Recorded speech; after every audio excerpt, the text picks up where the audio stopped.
संगत का हमारे जीवन में काफी अधिक महत्व है। संगत सही रहेगी तो हमारे विचार सही रहेंगे, और विचार सही रहेंगे तो कर्म भी सही रहेंगे, और जीवन में सुख शांति बनी रहेगी। और व्यक्ति की अच्छी संगति से उसके स्वयं का परिवार तो अच्छा होता ही है, साथ ही उसका प्रभाव समाज व राष्ट्र पर भी गहरा पड़ता है। जहाँ अच्छी संगति व्यक्ति को कुछ नया करते रहने की समय समय पर प्रेरणा देती है, वहीं बुरी संगति से व्यक्ति गहरे अंधकूप में गिर जाता है। और अच्छी संगति व्यक्ति का मन व चित्त निर्मल करती है। संगति का मनुष्य पर प्रभाव अवश्य पड़ता है। जिस प्रकार की संगति में हम रहते हैं उसी के अनुसार हमारे विचार हो जाते हैं। यदि हम बुरे लोगों के साथ रहते हैं तो उनके गुण हमारे अंदर अवश्य आते हैं। जिस प्रकार अग्नि के पास में पानी रखने पर वह गर्म हो जाता है, उसी प्रकार बुरे व्यक्तियों के संगति से उनके गुण हमारे अंदर आ जाते हैं। ऐसे ही एक शिक्षा है कि मनुष्य को दुष्ट व्यक्तियों की संगति नहीं करनी चाहिए। इसका परिणाम यह होता है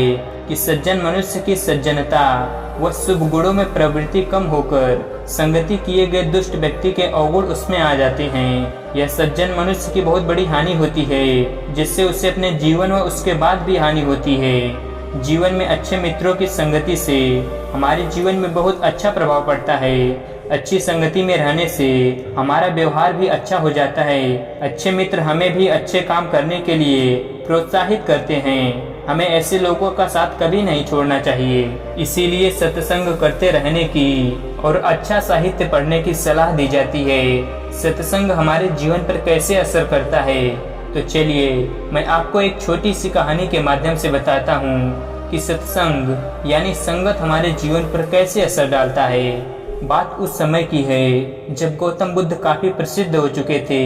वे रोज प्रवचन देते, जिन्हें सुनने के लिए काफी लोग पहुंचते थे। प्रवचन सुनने एक लड़का रोज आता था। वह गौतम बुद्ध की सारी बातें ध्यान से सुनता था।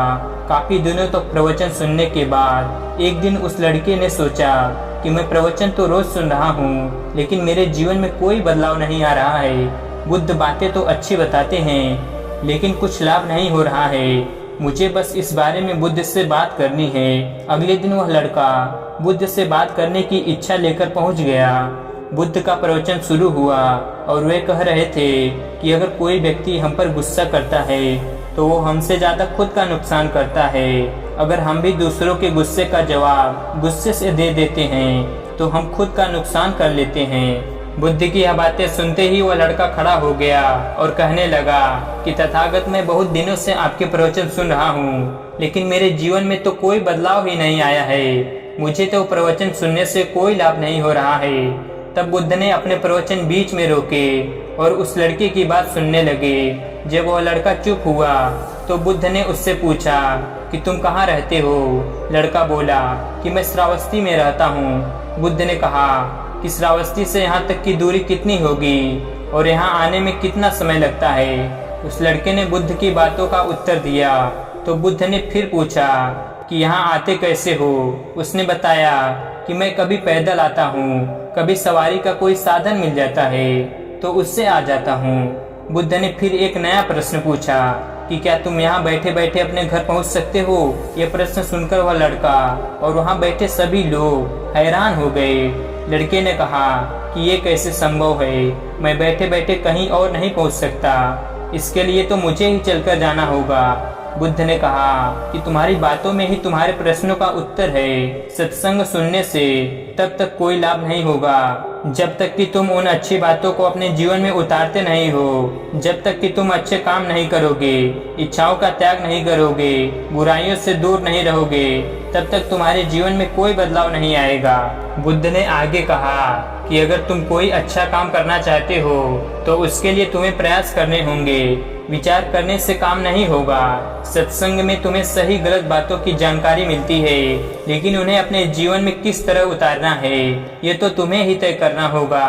तुम्हें प्रयास करने होंगे, तभी जीवन में सुख शांति और सफलता आएगी। सत्संग करते रहने से हमारी बुद्धि पवित्र रहती है और हमारा मन गलत बातों से बचा रहता है। अगर हम सत्संग नहीं करेंगे तो हमारे जीवन भटक सकते हैं। इसलिए अच्छी किताबें पढ़नी चाहिए, अच्छे लोगों की संगत में रहना चाहिए। तो चलिए मिलते हैं किसी अगली कहानी में। तब तक के लिए अपना ख्याल रखें। धन्यवाद।